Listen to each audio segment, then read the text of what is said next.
Ориентироваться в окружающем мире можно с помощью вполне осязаемых знаков. Мир постоянно подает нам эти знаки.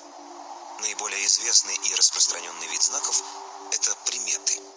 Есть приметы плохие и хорошие. Если увидел радугу – хороший знак. Если черная кошка перебежала дорогу – жди беды. Так принято считать.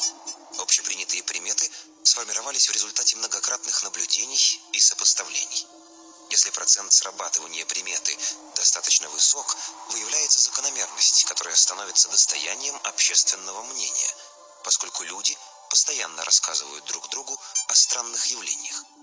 Однако приметы далеко не всегда сбываются. Почему же так получается? Что происходит, когда человек забыл какую-нибудь вещь, и ему приходится вернуться? Он думает, возвращаться – плохая примета. Он может не верить в приметы, но стойкий общественный стереотип все равно отбрасывает тень в подсознании. В мыслях рождается установка на ожидание какой-нибудь неприятности. Или нет, думает человек, не буду возвращаться.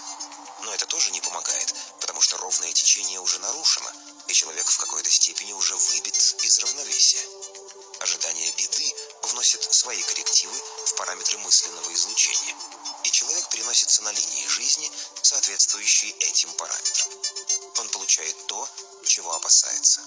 Он сам допустил такую возможность в свой сценарий.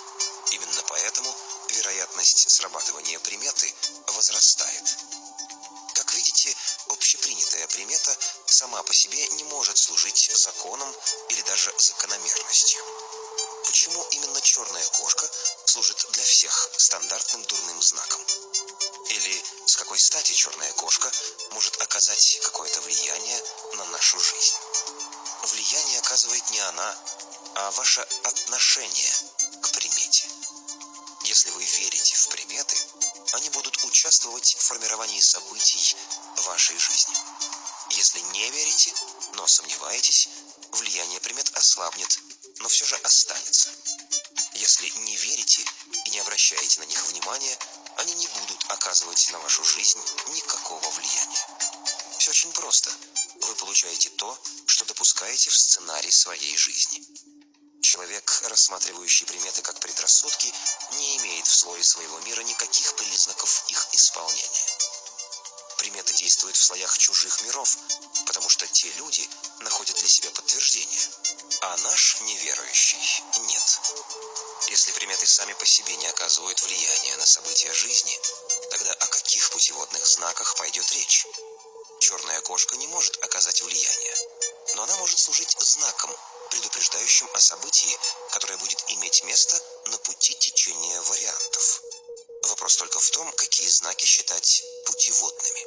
Ведь если задаться целью наблюдать, можно во всем происходящем вокруг видеть сплошные знаки. Но как их интерпретировать?